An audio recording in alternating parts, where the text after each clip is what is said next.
una industrialización con sentido. La va a moderar Jorge Consuegra y los ponentes van a ser Mario Sanz, de Digital Construction Hub, Rubén Navarro, de Casas In-House, Eloy Tarrés, de EvoWall Technology, y Carlos Basso, de 011. Muchísimas gracias. Comenzamos la mesa. Jorge, te dejo los tiempos. Teníamos una mesa bastante guay preparada, la verdad. Pero creo que entre Pachi y Luis nos la han jodido. O sea, nos la han reventado por completo. No sé muy bien qué coño vamos a contar, porque ellos dicen que hay esperanza, pero no lo tengo muy claro. La última vez que moderé una mesa de industrialización, alguien acabó diciendo que los arquitectos sobraban en un proceso de industrialización y se lió una buena. Hoy hemos hablado de que el constructor tiene que mutar y tiene que desaparecer y el arquitecto tiene que llegar a ser constructor de sus propios edificios. Pues yo esto no sé ni cómo va a acabar. O sea, no tengo ni idea, la verdad. Entonces, pues voy a improvisar, ya os lo digo. Y bueno, gracias Mario, gracias Eloy, gracias Rubén por el madrugón, gracias Carlos. La primera es muy fácil y es: ¿en qué momento vuestra cabeza hizo clic para cambiar vuestro plan de negocio? O sea, ¿en qué momento decidís apostar por la industrialización? O sea, esto tiene que pasar algo. O lo ves de pequeño, o tu padre te lleva a algún sitio, o estás harto de perder el dinero, porque no estamos hablando de que sois empresas que os acabáis de meter en esto ahora. Es algo que ya lleváis años tirando del carro, aunque sea a un nivel un poquito más bajito, ¿no? Y en el caso de Mario, vosotros desde el Digital Construction Hub, ¿no?, el Colegio de Aparejadores, el curso de formación que tenéis, claro, ¿en qué momento os dais cuenta de ese cambio del sector? Y la gente tiene que formarse, ¿no? Empiezo. Empezad por donde queráis, me da igual. Bueno, pues nosotros desde Aparejadores Madrid llevamos, este año terminamos mañana la sexta edición del curso de construcción industrializada, curso experto de construcción industrializada, y un año antes empezamos con el plan de estudios. O sea, esto quiere decir que llevamos 7 años detrás de esto. Entonces, se habla de arquitectos, se habla de ingenieros, y yo reivindico a los aparejadores. Somos necesarios dentro del proceso edificatorio. O sea, la LOE nos pone ahí para el control de la ejecución. Entonces, entendíamos que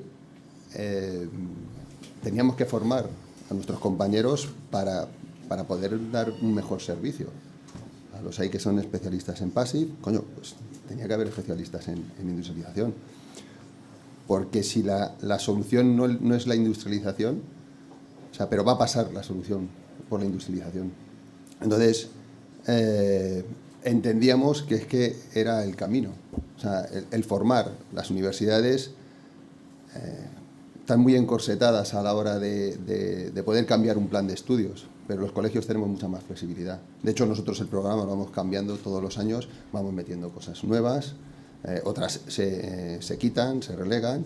Entonces, bueno, pues... Pero el problema está que la gente no quiere formarse.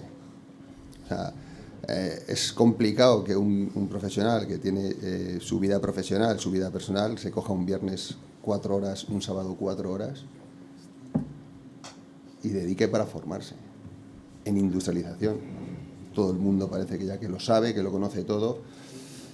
Entonces, nosotros nos cambia el chip en el momento que nos damos cuenta que es otra cosa más, que las universidades no forman y que los técnicos los tenemos que formar. Entonces, a partir de ahí, el hub nace con un objetivo, pero al final el objetivo principal se ha convertido en este. Ahora estamos culebreando y estamos metiendo más cosas y estamos haciendo más cosas, pero la formación es necesaria sí o sí. Eloy.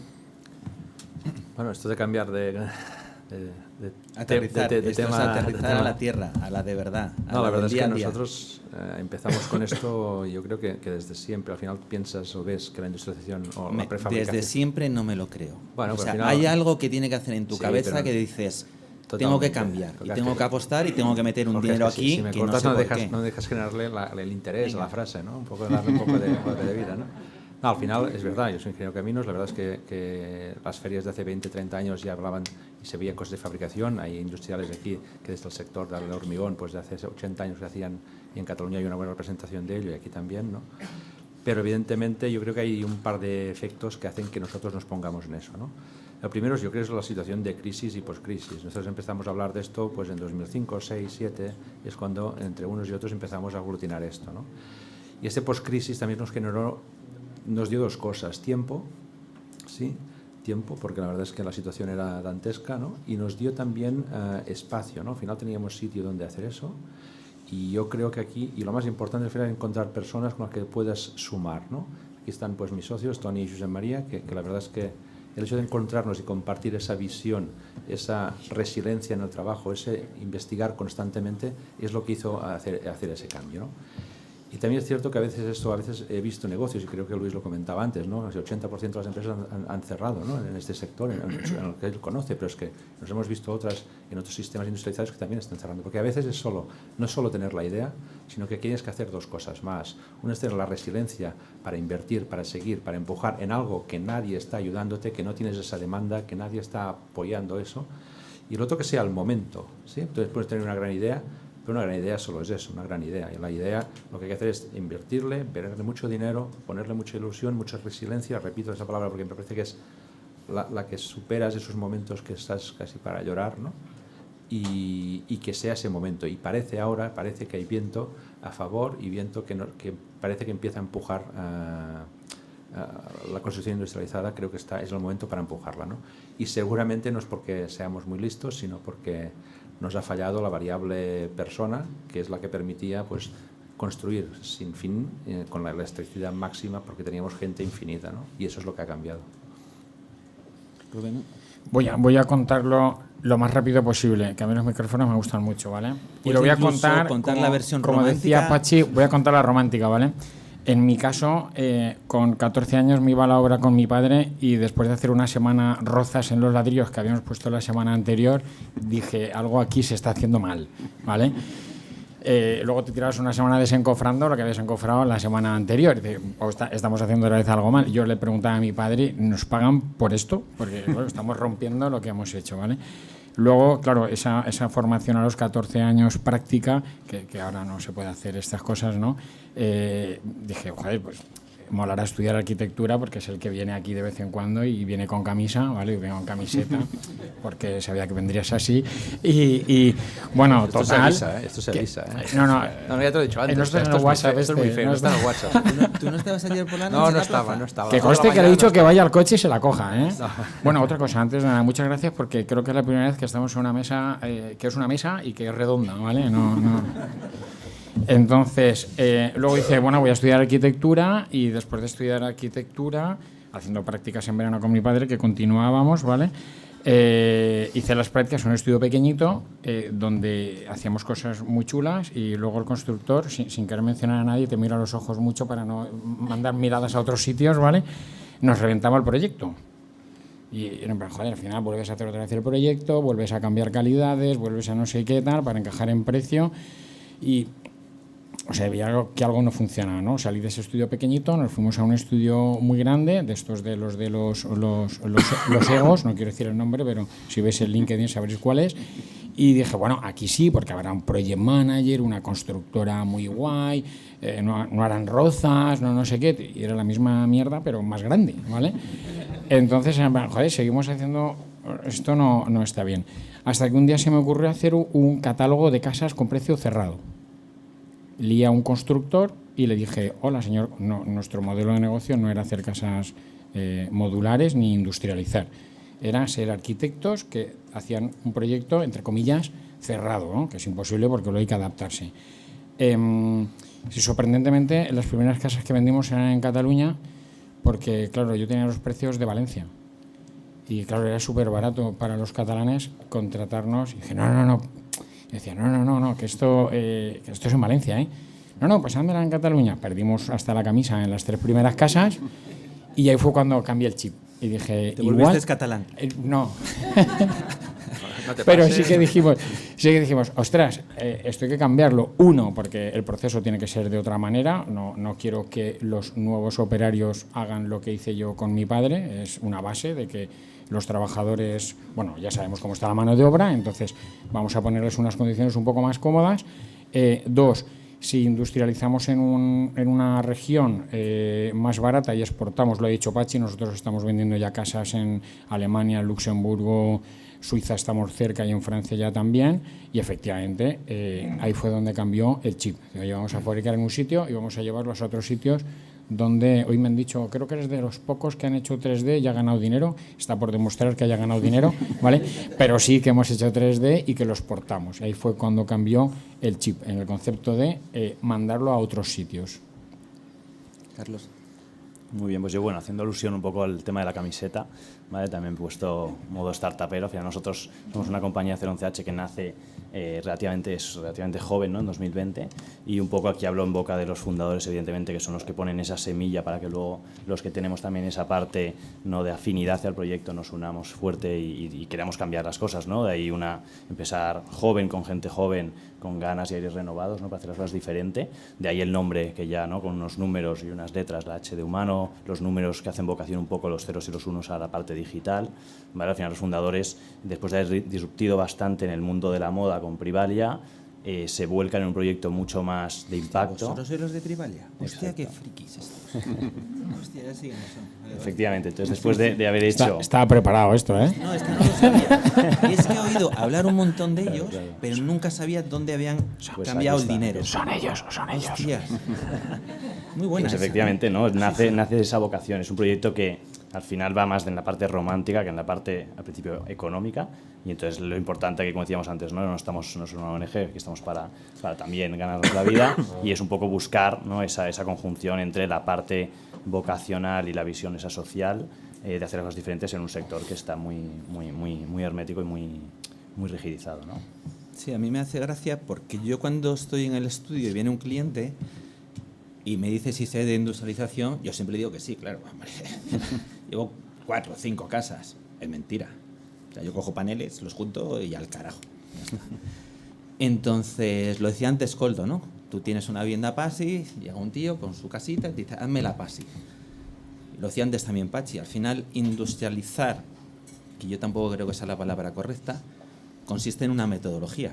Y es una metodología de trabajo, ¿no? Es como cuando hablamos muchas veces de por qué no funciona el BIM, porque del BIM lo que importa es la I. Todo lo demás, da igual, lo que importa es la información que conllevas, ¿no? En vuestro caso, ¿cómo es esa relación con el cliente? O sea, hablamos muchas veces de contratos colaborativos, de contratos IPD, de que sí, todo esto es, los agentes hay que involucrarse.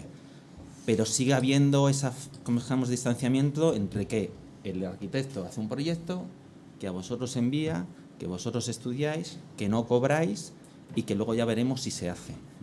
¿Vosotros tenéis pautada alguna metodología, o sea, alguna manera de trabajo en plan de no, es que cuando llega tenemos que hacerlo así? ¿O es que el estudio, el equipo del arquitecto es que lo tengo yo? O sea, saber un poquito cómo os enfrentáis a eso.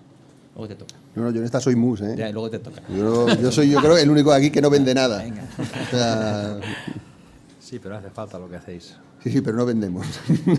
No sé, si quieres, Siempre es muy genérico, yo creo que da para muchísimo, ¿no? Porque al final yo creo que no estamos delante de un cambio de proceso, no estamos delante de un cambio de líneas de coste directo. Creo que este es el error que se está planteando desde el sector, ¿no?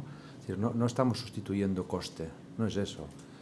Estamos delante de un cambio tecnológico profundo en el sector, por motivos X que los hemos ido comentando y han ido saliendo. Pero esto es un cambio tecnológico y, por tanto, los parámetros de base son distintos.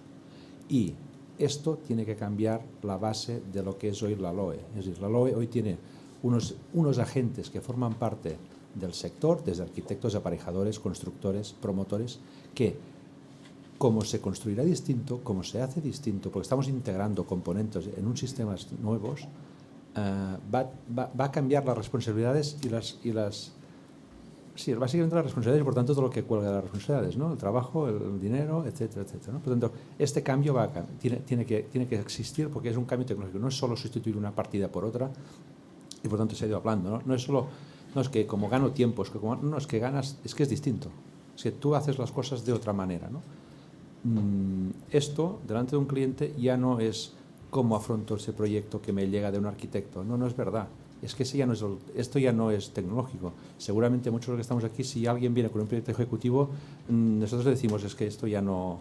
Esto es otra cosa antigua, pues la haces tú a tu manera y ya está. Estamos hablando de que hay que trabajar distinto.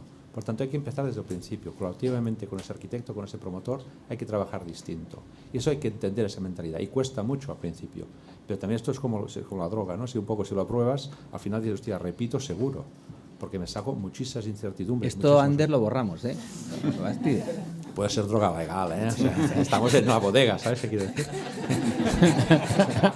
y esto es un poco, ¿no? O sea, yo creo que el principal cómo se afronta, esto ya da para mucho más, ¿no? Y lo dejo aquí, es que el cambio tecnológico implica trabajar distinto. Y por tanto ya no es el arquitecto cambia su protagonismo de forma muy, muy, muy evidente en el principio y tiene que trabajar totalmente distinto y colaborativamente de otra forma. Y por tanto son agentes que van a tener que cambiar la forma de trabajar, pero no solo el arquitecto, es que estamos personalizando esa figura. No, sí, es que el banco va a cambiar la forma de trabajar, las aseguradoras van a cambiar, o sea, la administración tiene que cambiar la forma es un poco la suma de todo eso, ¿no? Porque es un cambio tecnológico y vamos a hacerlo distinto. ¿Cómo? Seguramente nadie lo sabe exactamente cómo va a ser, pero que será distinto, eso seguro. ¿Rubén? Sí, pero nosotros sí que cogemos proyectos de... nosotros cogemos todo, vivo o muerto, ¿vale? No, la cuestión... Nosotros sí que tenemos una metodología que te diría que es un proceso, pero no es tan así. Y sí que es verdad que cogemos muchos proyectos... Bueno, de hecho, el 60% de las casas que hacemos nosotros, el proyecto no es nuestro en origen, ¿vale? Nos gusta más cogerlo en básico que en ejecución, porque en ejecución hay que borrar muchas cosas, ¿vale? Nosotros tenemos un término, Pachi creo que se ha ido, pero nosotros tenemos un término porque quien coordina nuestra fábrica es un ingeniero industrial, ingeniero naval, ingeniero telecomunicaciones, Nosotros tenemos un término que es arquitecto industrial, que deberían de acuñarlo en algún sitio, ¿no? Entonces, claro, si el proyecto que viene el arquitecto tiene alguna pincelada de industrial, pues entonces sí que trabajamos con él. Adaptamos su proyecto, hacemos el famoso DFMA, que ahora ya es DFMA y luego desmontar otra vez. Luego hablaremos del precio de la construcción industrializada, si me dejas un segundo, ¿vale? Y en ese desmontar también, en ese completo, lo que hacemos es un poco adaptarle el proyecto de ejecución. Normalmente vienen muy de mano del promotor o autopromotor, ¿vale? El arquitecto hasta Ucrania era bastante reticente y desde Ucrania en adelante, por lo menos en nuestra empresa, es muy pro.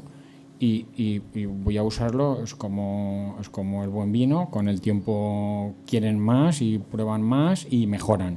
Y quien ha hecho una casa, un arquitecto externo que no sabe nada de industrializar y se ha metido en el rollo, lo normal es que repita, porque se ha quitado mucho trabajo, ¿vale? Se ha quitado mucha incertidumbre. Los arquitectos siempre decimos que ganamos en el básico, en el de ejecución empatamos y en la obra perdemos el dinero, ¿no? Pues con esto lo pierde el fabricante, pero no pierde el arquitecto, ¿vale? Entonces, y sí que tenemos un proceso y muchos de los proyectos son así. Es verdad que hemos tenido una experiencia muy chula en la zona sur de España, donde proyectos colaborativos, que es el primero que hemos hecho así, ya está saliendo muy bien. Pero es raro en este país que esto ocurra así, ¿no? Que es el promotor ha llegado y ha dicho, tú eres el arquitecto porque has ganado un anteproyecto y me ha gustado y creemos que comercialmente esto es lo que hay que hacer, pero tienes un anteproyecto, ya está, vamos a hacer un sondeo de fabricantes, este es el fabricante, ¿vale? Yo soy el promotor y este es el fondo y lo que queremos ganar es esto. Y a partir de aquí trabajamos todos juntos y está saliendo muy bien y muy rápido y a todo el mundo se le ha respetado. Y el arquitecto no somos nosotros, ¿eh? El arquitecto es un estudio de Madrid además. O sea que... ¿Vosotros, en vuestro caso? Muy bien, nosotros también es importante lo que decía un poco Eloy, ¿no? O sea, cambia, no es tanto el cómo, es el qué que ofreces entonces, y qué eres. Entonces nosotros al final, antes hemos hablado de esos arquitectos, ¿no? Cómo se adaptan a los nuevos tiempos y también las constructoras cómo se transforman. Entonces nosotros cogemos a los dos, entonces somos design and build, significa que firmamos nuestros propios proyectos de edificios plurifamiliares sostenibles. Entonces también es interesante entender que la tecnología es lo que nos ayuda a dar certidumbre, ¿no? Certeza a esas imprecisiones que debido a esos silos siglos, que está tan fragmentado, cada uno va poniendo sus colchones de seguridad para, ¿no?, garantizar su éxito en su parcela, y nosotros al hacer un proceso lean en todas estas partes podemos ser mucho más finos y precisos.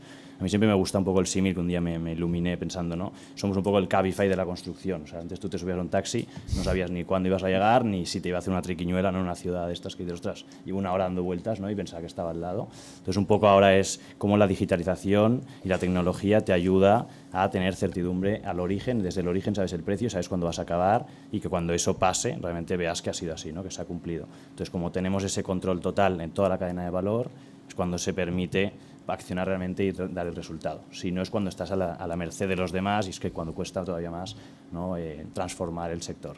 Esto es un poco la idea. Nos quedan 4 minutos, 6 minutos, porque hay más mesas y vamos a respetarlo. La última, rapidita, y cada uno me decís un apunte.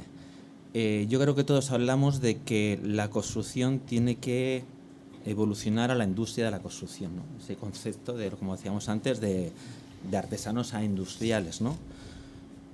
Pero no sé en qué informe, no sé dónde lo leí, el 80% del sector está formado por pymes, que está muy guay cuando la gente habla y somos la gran empresa y tenemos la gran nave, pero aquí el tejido que tenemos es el que tenemos. ¿Qué pensáis que tiene que cambiar para que esto pueda seguir creciendo o avanzar, aunque sea lento? Y con esto cerramos, o sea... Yo creo que hay dos velocidades. Una es el de las empresas y otra es la de las pymes.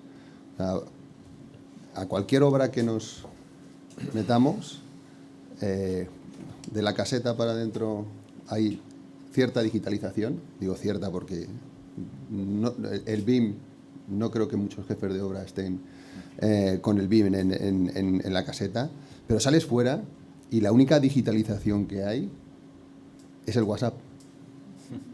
A tope. Pero funciona. O sea, entonces, yo creo que el reto está en acercar todas esas tecnologías para que las usen todos. Y cuando digo todos, digo hasta el peón. Entonces, el reto está en hacer eso. Si no, yo creo que podemos hacer el BIM, el BAM, estaremos hablando de industrialización, pero es que tiene que llegarle al que está en la obra, al que está pasando calor, al que está pasando frío. Entonces, si no somos capaces de eso, yo creo que estamos aquí, podremos seguir haciendo charlas, mesas redondas y tal, pero no vamos a avanzar. Eloy. Bueno, son dos cosas, yo creo. Bueno, nosotros al final tenemos un sistema industrializado que defendemos 100%. Nosotros no tenemos ningún arquitecto in-house en casa. Aquí no buscaba. Pero gracias, ¿eh? Ahora para las redes esto va a ser la hostia. No buscamos, intentamos vender, intentamos transmitir que nosotros fabricamos 100% a medida lo que el arquitecto diseña. Y le damos todo el valor del mundo al arquitecto en esa parte, en esa creatividad. Porque nosotros no la tenemos, somos ingenieros y lo vemos todo de otra manera. ¿Sí? Por tanto, defiendo muchísimo esa visión a medida y defiendo muchísimo, y alguna bronca he tenido en este tema, al artesano. O sea, creo que es básico para darle un valor distinto. Esto no es hacer coches, y lo defiendo también. O sea, aquí hay artesanos que pueden hacerle y darle valor a esa vivienda, porque llevamos 2000 años mejorando, construyendo, industrializando componentes. Yo creo que lo del Gero es algo insuperable, es impresionante el Gero. O sea, hemos llegado a tener un producto económico barato que funciona térmicamente, reciclable, etcétera, etcétera, etcétera, y a un precio escandaloso. Hasta hace poco, que la energía es un poco más cara. Pero hay que darle valor a eso, a la artesanía en ese sentido, ¿no? Y respecto al tema de pymes, totalmente de acuerdo. Yo creo que la gran mayoría son empresas pequeñas que han asumido un rol que seguramente no les pertocaba, pero que se han avanzado a su tiempo, que están asumiendo riesgos altísimos, inversiones altísimas y además sin esa visión de ayuda de la estrategia, ¿no? Parece ahora, ¿no?, esa incorporación del PERTE en todo el sector, que puede ser realmente un catalizador para empezar a empujar a esas empresas, como estamos aquí, que están poniendo en el centro del comentario, en el centro del debate, ¿no?, la necesidad de empujar a estas pymes que están asumiendo y haciendo todo ese desarrollo a riesgo y ventura de suyo, ¿no? Y eso es realmente, creo que hay que darle valor a eso. Yo creo que es el momento, antes lo comentaban, es el momento ahora o nunca. El PERTE entiendo que ayudará, no sé cómo se aterriza eso en el suelo, ¿vale?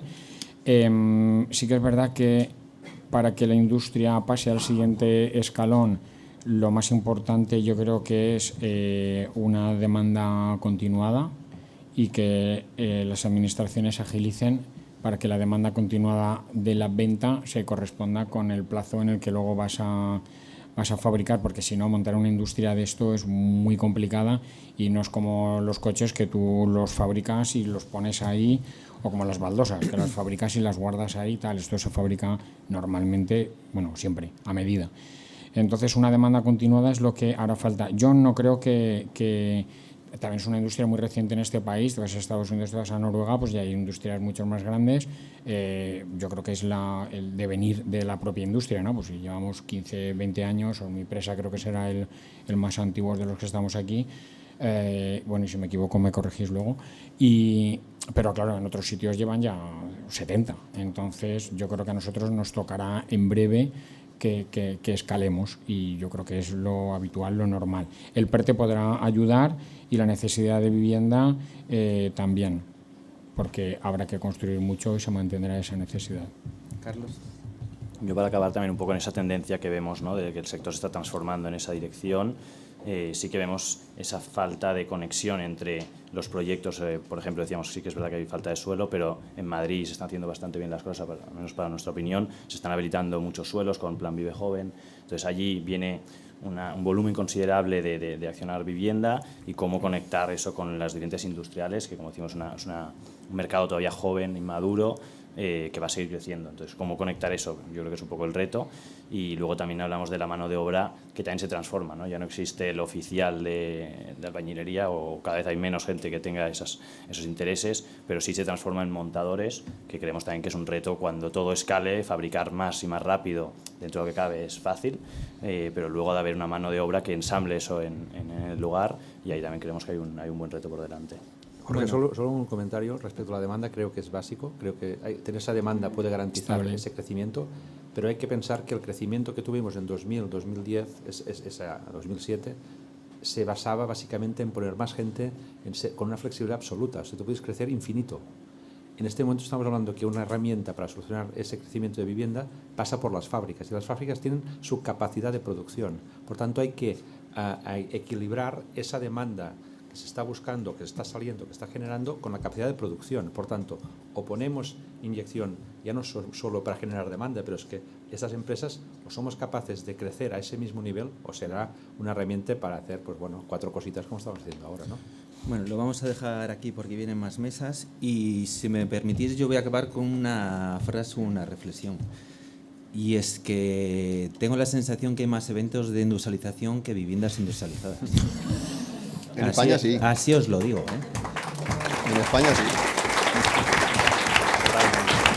Tal cual. Venga.